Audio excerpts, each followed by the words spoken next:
કુંતેશ્વર મહાદેવ મંદિરે 12 જ્યોતિર્લિંગ કથાના ચોથા દિવસે ભીમાશંકર જ્યોતિર્લિંગની કથાનું ભાવભર્યું વર્ણન કરવામાં આવ્યું. દમણ નજદીક આવેલા કુંતેશ્વર મહાદેવ મંદિરમાં સંઘ પ્રદેશ દાદરા અને નગર હવેલી તથા દમણ દીવના ઓબીસી મોરચાના પ્રમુખ હરીશભાઈ પટેલ અને દમણ જિલ્લા પંચાયતના ઉપપ્રમુખ રીનાબેન પટેલના આયોજન હેઠળ ચાલી રહેલી 12 જ્યોતિર્લિંગ કથાના આજે ચોથા દિવસે ભક્તિમય માહોલ સર્જાયો હતો.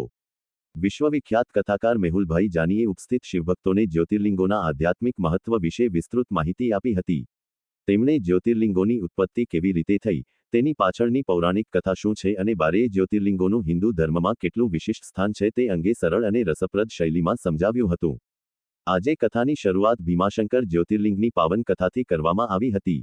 કથાકારના ભાવસભર વર્ણનથી ઉપસ્થિત ભક્તોએ કથાનું રસપાન કરી ભક્તિનો અલૌકિક અનુભવ કર્યો હતો. આ પ્રસંગે ઘેલવાડ ગ્રામ પંચાયતના સરપંચ હિતાક્ષીબેન પટેલ વિશેષ ઉપસ્થિત રહ્યા હતા. તેમની સાથે દમણ કોળી પટેલ સમાજના પ્રમુખ ચંચળબેન પટેલ તેમજ કચ્છી ગામ પંચાયતના પૂર્વ સરપંચ ભરતભાઈ પટેલ પણ હાજર રહ્યા હતા. મહાનુભાવોએ કથા તથા પોથીનું પૂજન કરી કથાકાર મહેનુલ જાનીનું સન્માન કર્યું હતું અને ભાવપૂર્વક કથાનું શ્રવણ કરી ધાર્મિક લાભ પ્રાપ્ત કર્યો હતો. કુંતેશ્વર મહાદેવ મંદિર ખાતે યોજાઈ રહેલી આ 12 જ્યોતિર્લિંગ કથામાં મોટી સંખ્યામાં શિવભક્તો ઉપસ્થિત રહી ધર્મલાભ મેળવી રહ્યા છે.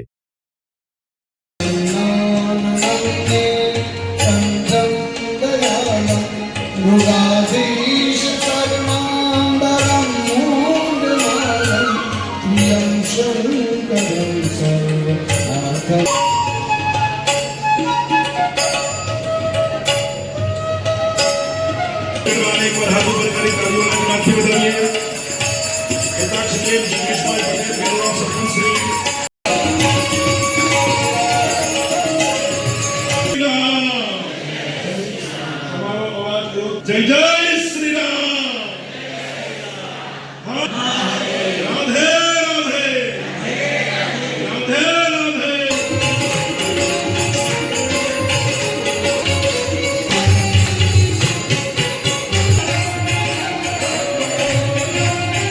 अधिक पुरुषोत्तम महीना पवित्र दिवस में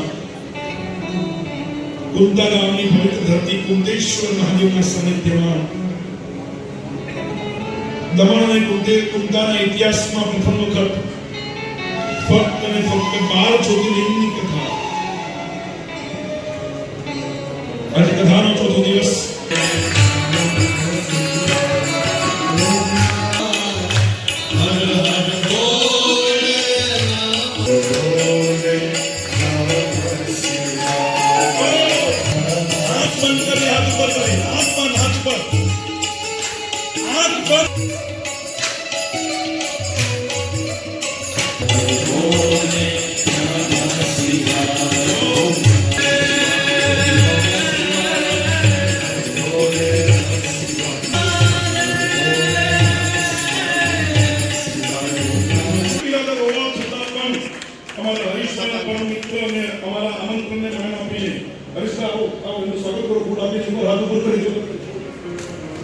वसीमभाई हमारे ना धर्मનો भेदभाव જેને મનમાં ધ્યાન છે વસીમભાઈ એકવાર હાથ ઉપર કરી જોરદાર તાળી બધા હાથ કરો છે બધા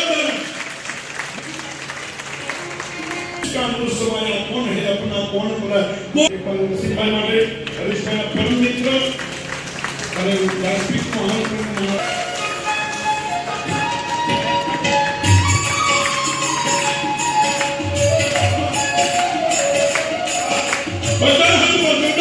બેનોની શિવલિંગ સ્પર્શ થાય કે ન થાય? થાય કે ન થાય? વાહ. અને એ કોણે બતાવ્યું કે ભગવાન શિવનું એક સ્વરૂપ છે અર્ધનારીશ્વર મહાદેવ. એક લિંગનો અર્ધભાગ નારીનો છે, એક લિંગનો અર્ધભાગ પુરુષનો છે. ભગવાન શિવે બંને રૂપ બતાવ્યા. એટલા માટે કોઈના મનમાં કોઈ પણ સંશય હોય તો કાઢીને ફેંકી દેજો. અને હું ઘણીવાર કહું કે આપણે હનુમાનજીને પણ હનુમાન દાદા કહીએ છીએ અને મહાદેવજીને પણ શંકર દાદા કહીએ છીએ. અને હંમેશા દાદાને દીકરી વાલી હોય ને હોય.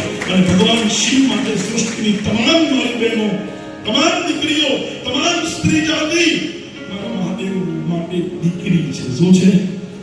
દીકરી. મારા ભીમાશંકર જ્યોતિર્લિંગ ક્યાં આવ્યું તો હે મારી માતા બહેનો ધ્યાનથી સાંભળજો. પુનાથી થોડું ઉપર ભીમાશંકર નામનું જ્યોતિર્લિંગ છે. ભીમ નામના રાક્ષસ દ્વારા એ પ્રગટ થયો છે અને ભીમ નામનો રાક્ષસ એટલે માતા બહેનો ધ્યાનથી સાંભળજો કે પાંડવોમાંથી ભીમ આવે ભીમ નહીં. બધાના મનમાં શંકા છે કે ભીમ નામ આવે ને એટલે ભીમેશ્વર નામ પડ્યું એટલે પાંડવોના 5 ભીમનો પાડ્યું નહીં. તો ભીમ નામનો રાક્ષસ કોણ હતો અને કેવી રીતે એનો જન્મ થયો? માતા બહેનો ધ્યાનથી સાંભળજો. આ કથા મારે તમને એવી કહેવી છે કે હવે પછી તમને તમારા ફળિયામાં ગામમાં કોઈ પૂછે કે 12 જ્યોતિર્લિંગ તમે ગયા, જ્યાં સુધી તમે જ્યોતિર્લિંગ ગયા હોય, જ્યાં સુધી તમે એની કથા ન સાંભળી હોય, ત્યાં સુધી જ્યોતિર્લિંગનું ફળ મળતું તમને પરિચય જ ન હોય તો પ્રેમ કાઢી દો. હવે તમે ઉચ્ચેન જશો, તમને વેદપ્રિય નામનો બ્રાહ્મણ યાદ આવશે કે આ જગ્યા પર બેસીને વેદપ્રિય નામના બ્રાહ્મણે પાર્થિવ શિવલિંગની પૂજા કરી હતી. તમે શ્રી શૈલમ જશો તો તમને યાદ આવશે કે આ સ્થાન પર બેસીને કાર્તિકે મહાદેવની પૂજા કરી હતી એટલે એ શિવલિંગનું નામ પડ્યું મલ્લિકા. ભીમ નામનો રાક્ષસ અને ભીમ નામના રાક્ષસની માતાનું નામ કર્કટી નામની સ્ત્રી. કર્કટી નામની સ્ત્રી હતી અને કર્કટી નામની સ્ત્રી થોડી મર્યાદા સાથે કથા કરીશ. અમુક વાર કથાને ટૂંકમાં વર્ણવું એટલે કોઈ ઊંડી સમજવાનું કે બાપુ ભૂલી ગયા. બાપુ ન ભૂલે, 350 થઈ. પણ અમુક જગ્યાએ મર્યાદા શબ્દ લાગે એટલે મારાથી વ્યાસપીઠ પર વર્ણન થાય નહીં. કર્કટી નામની સ્ત્રી એકાંતમાં બેઠી હતી અને એ સમયે કુંભકર્ણ આવી અને કુંભકર્ણએ આવી અને કર્કટી નામની સ્ત્રી પાસે ખોટી માંગણી કરી. કર્કટી નામની સ્ત્રી ના પાડી. કર્કટી નામની સ્ત્રી વિરોધ કર્યો. કુંભકર્ણએ કર્કટીની અનિચ્છાએ